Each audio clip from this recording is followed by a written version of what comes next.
Friends, times of mathematics के YouTube channel में एक बार फिर आपका स्वागत है।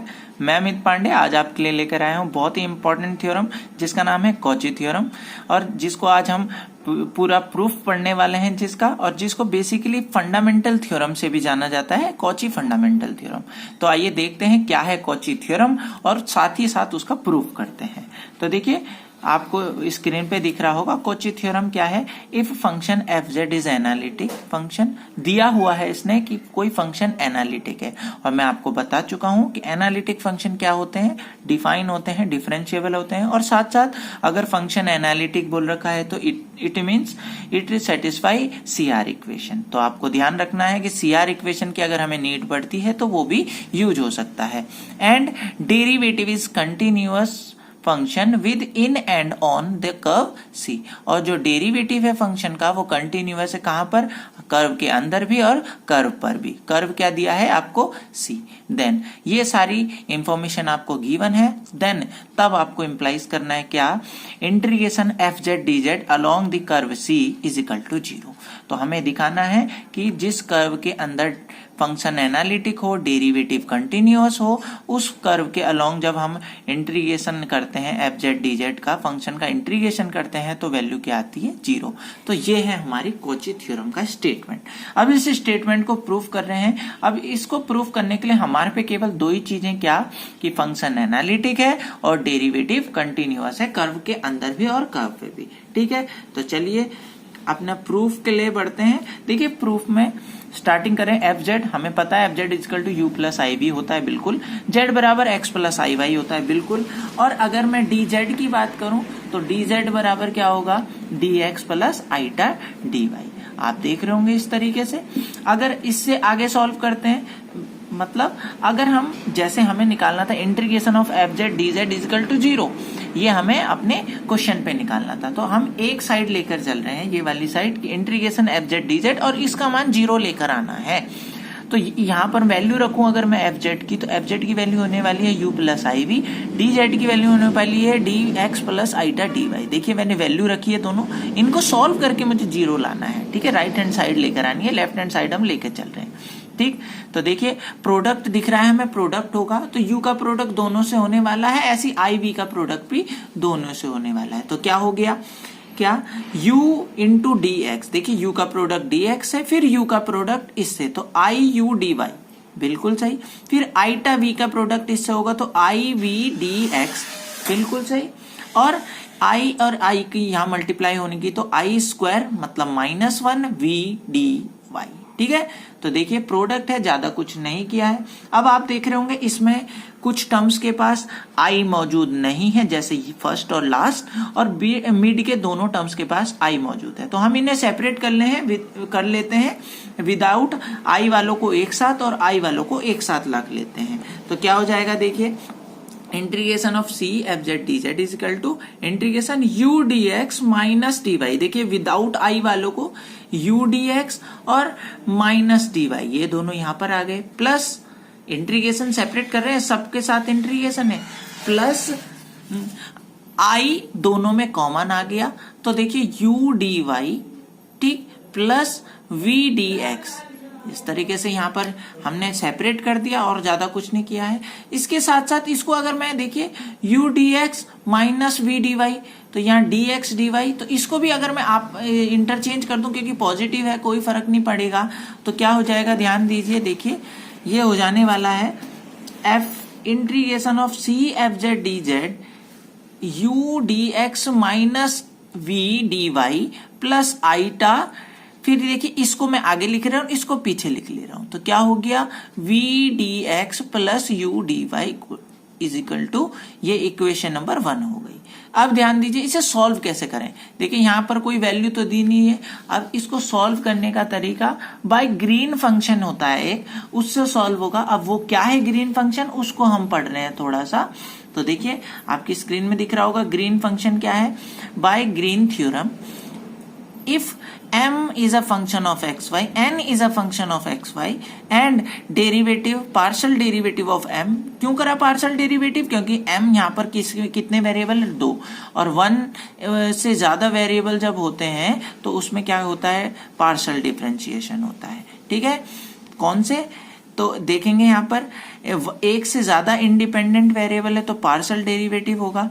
तो देखिए M D del M upon del X और del N upon del Y, और साथ में ये दोनों फंक्शन सारे के सारे कंटिन्यूअस फंक्शन होने चाहिए क्लोज्ड कर्व डी पे या डोमेन डी पे। देन तब हमारा जो रूल इस तरीके से काम करता है, integration of c m d x plus n d y is equal to double integration of partial derivative of n with respect to x minus partial derivative of m with respect to y dx dy। तो ये इस तरीके से operate होता है। तो यहाँ पर देखिए u को हम लिख रहे हैं m, क्योंकि अगर मैं कंपैरिजन करूं तो dx का वेरिएबल यहाँ पर देखिए dx का कोफिशिएंट m है और यहाँ dx का कोफिशिएंट u है, तो u हमारा m है और हमें पता है u is a function of x y, बिल्कुल अच्छे तरीके से पता है। तो साथ ही आप देखिए डेरिवेटिव, भाई फंक्शन एनालिटिक है तो u भी फंक्शन एनालिटिक है, तो u और v मतलब f z is equal to u plus i v जो है हमारा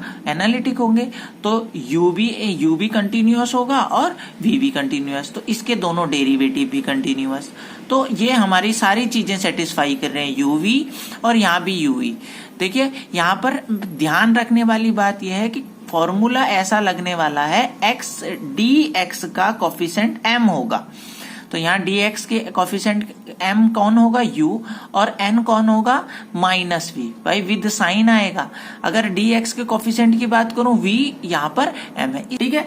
आगे देखेंगे, अब मैं क्या कर रहा हूं, इस पे भी ये वाला फॉर्मूला लगाएंगे और इस पे भी ये वाला formula. Now equation 1 become, equation 1 कैसी बन जाएगी, integration of C F Z D z is equal to, देखिए डबल इंटीग्रेशन मैंने बताया था n का partial derivative with respect to x, और वहां पर पहले क्या था माइनस v था, तो minus v d del v upon del x minus del m का, तो m वहां पर u था तो ये हो जाएगा del u by del y, ठीक, dx dy। इसी तरीके से दूसरे वाले को भी खोल दिया।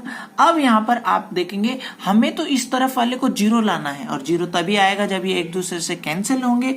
तो देखिए इसी को अगर हम ऐसे लिखें, क्या डबल इंटीग्रेशन, देखिए माइनस दोनों में कॉमन है, माइनस मैंने बाहर लिया है, del v by del x plus del u by del y d x d Y plus double integration, इसको एज इट इज लिख दिया, कोई चेंजेस नहीं किया है, केवल माइनस बाहर लिया है, बिल्कुल। अब यहाँ पर हमारा काम आएगा जो हमें गिवन है। क्या गिवन है सर, हमें गिवन है कि since function u plus i v is analytic, so satisfy c r equation. अब आपको सी आर इक्वेशन का पता होना चाहिए। सी आर इक्वेशन होती है कि v का x के रिस्पेक्ट में और u का y के रिस्पेक्ट में इक्वल टू होता है माइनस साइन पे, आपको पता होगा del v upon del x is equal to minus del u by del y. ये फॉर्मूला है सी आर इक्वेशन का, प्रॉपर्टी बोल सकते हैं। और ऐसी u का x के रिस्पेक्ट में डिफरेंशिएशन पार्शली और इक्वल होता है v का y के रिस्पेक्ट में, हम पढ़ चुके हैं ये इससे पहले वाले चैप्टर पे, ठीक। तो आगे देखेंगे, मैं यहाँ पर वैल्यू रख रहा हूँ, तो देखिए अगर मैं वैल्यू की बात करूं तो क्या हो जाएगा, केवल v की वैल्यू चेंज कर रहा हूं, या यहाँ पर जैसी सुटेबल वैल्यू बनती है आपकी, तो vx, ये भी vx मतलब डेरिवेटिव, इसकी जगह क्या लिख रहे हैं माइनस u का derivative with respect to y, तो इसकी जगह माइनस u का derivative with respect to y लिख लिया मैंने, प्लस ये ऐसा का ऐसे ही। आप देख रहे होंगे दोनों एक दूसरे से कट जाएंगे, सेम है, प्लस माइनस कट के जीरो, तो इंटीग्रेशन क्या आ जाने वाला है जीरो, प्लस इसी तरीके से यहाँ पर भी, यहाँ पर ux को क्या लिख दिया vy, तो यहाँ पर del v upon del Y minus del v upon del Y आ गया आपका।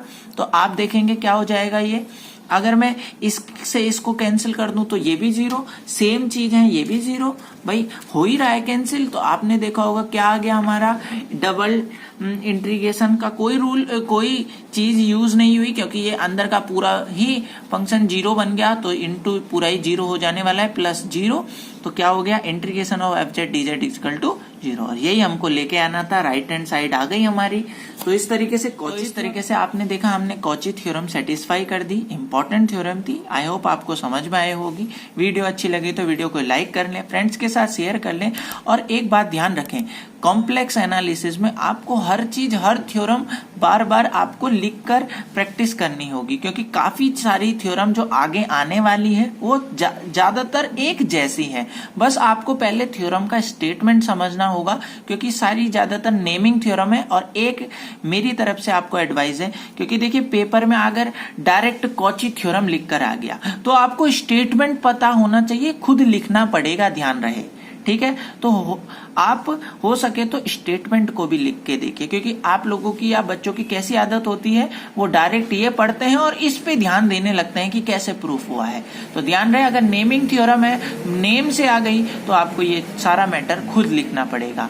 तो इसलिए तैयार रहें, कैसा भी क्वेश्चन आता है। चलिए नेक्स्ट लेक्चर पे मिलते हैं नेक्स्ट थ्योरम के साथ। Okay bye.